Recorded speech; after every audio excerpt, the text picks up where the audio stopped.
안녕하세요 여러분. 집에서 돈 버는 방법 집돈버 굿즈입니다. 이제 내일 진영 공모주가 상장을 하고 나라셀라가 이어서 또 다음날 상장합니다. 이번엔 더블로 시작하는 공모주가 나왔으면 하는데요. 과연 어떤 결과가 나올지 오늘 최종 점검 해보겠습니다. 구독과 좋아요 알림 설정은 저에게 큰 힘이 됩니다.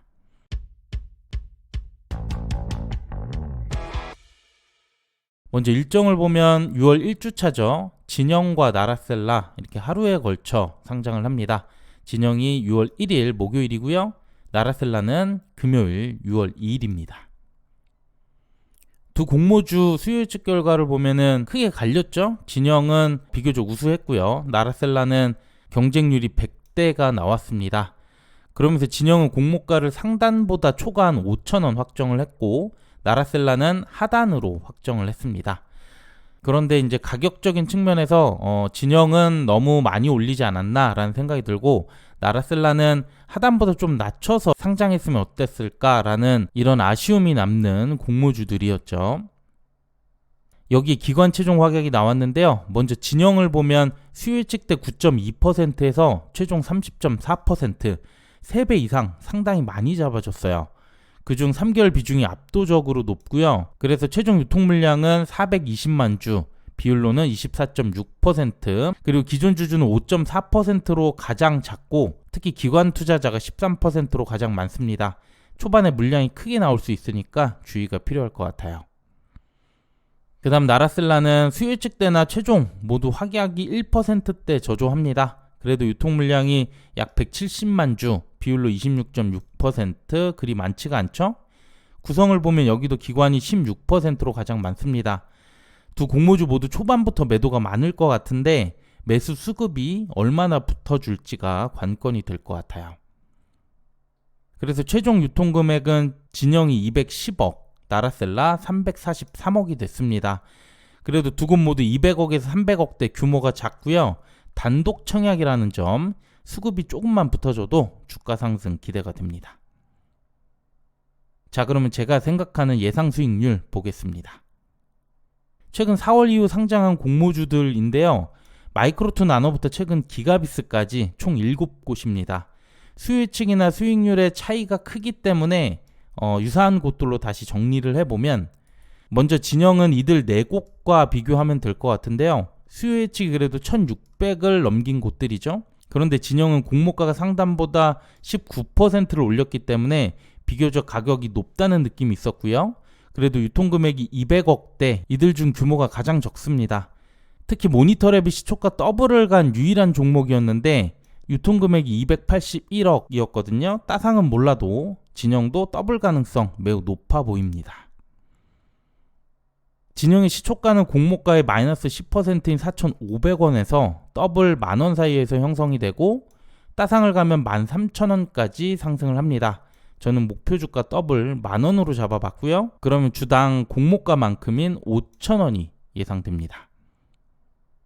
그 다음 나라셀라를 보면 수요 예측이 1,000을 넘지 못한 이 세 곳과 비교가 됩니다.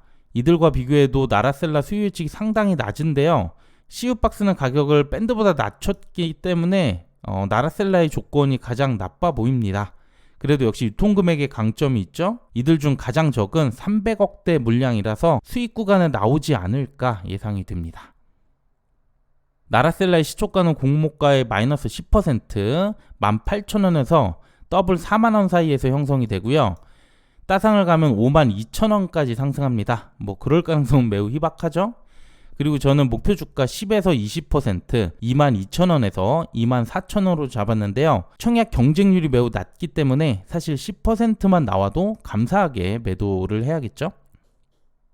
네, 그럼 마지막 주가 흐름 보겠습니다. 먼저 진영의 상장일 흐름을 예상해 보기 위해서 최근에 상장한 두 곳이죠. 기가비스와 모니터랩 사례를 봤습니다. 먼저 기가비스인데요. 수요 예측이 매우 좋았던 곳이라서 더블은 무난하게 가지 않을까 다들 이렇게 예상하셨죠. 그런데 시초가 플러스 66%, 최악의 스타트를 끊더니 이후 10시 24분까지 주가가 미친 듯이 상승합니다. 장중 더블가 이상의 수익률이 나와줬고요. 기대보다 한참 낮게 출발하다 보니까 이후 반등이 세게 나온 거죠. 그 다음 모니터랩을 보면 시초가 더블, 최고가 137%가 바로 나왔어요. 이후 가격은 크게 떨어지는 모습을 보였고요. 보시는 그래프는 3분봉 차트고요. 그래서 진영도 시초가를 잘 보시고 6에서 70% 이런 애매한 수익률로 시작이 되면 저는 좀 더 지켜보면서 매도할 거고요. 더블로 시작한다 그러면 초반에 빨리 정리할 생각입니다. 그리고 나라셀라는 여긴 수익만 나와도 좋을 것 같긴 해요. 사실 우선 유사 사례를 좀 뜯어봤는데요. 시초가와 최고가의 갭이 그리 크지가 않더라고요. 물론 추가 수익이 나올 수 있다는 점 때문에 더 들고 갈 수는 있겠지만 종가 수익률을 또 보면은 낙폭이 상당히 크게 나옵니다. 상장을 오래 들고 가기 그만큼 리스크하다는 건데요. 너무 욕심부리기보다는 나라셀라는 가격 상관없이 저는 빠르게 대응을 할 거고요. 여러분들도 손실 가능성 있는 곳이니까 보수적으로 접근해 주시면 좋을 것 같아요. 네, 그러면 오늘 말씀드린 내용 정리해 보겠습니다. 먼저 진영은 목표 수익률 100%로 잡았고요. 수요 예측이 양호했고 유통금액이 200억대, 모니터랩과 유사하다고 생각했습니다. 초반에 목표가보다 크게 하회해서 출발한다면 저는 추이를 보면서 매도를 할 생각이고요. 그 다음 나라셀라는 목표 수익률 플러스 10%에서 20%, 10%만 나와도 좋죠. 수요 예측이 저조했지만 유통금액이 300억대로 규모가 작고 단독 상장입니다. 유사 사례를 봤을 때 시초가의 매도를 결정하는 게 유리해 보일 것 같은데요. 이건 제 생각이기 때문에 여러분들이 잘 판단해 주시면 될 것 같아요. 네, 오늘 내용은 여기까지고요. 공모주 사례 기반으로 말씀드리고 있습니다. 단순 참고만 해주시고 매도 타이밍과 목표 주가 꼭 본인이 결정해 주시길 바랍니다. 네, 여러분 모두 좋은 가격에 매도하시고요. 오늘 내용도 괜찮았다면 구독과 좋아요, 알림 설정 부탁드릴게요. 감사합니다. 상장일 주가 흐름은 단순 정보 전달의 목적이 있고요. 이에 따른 투자의 책임은 본인에게 있다는 점 꼭 유의해 주시길 바랍니다.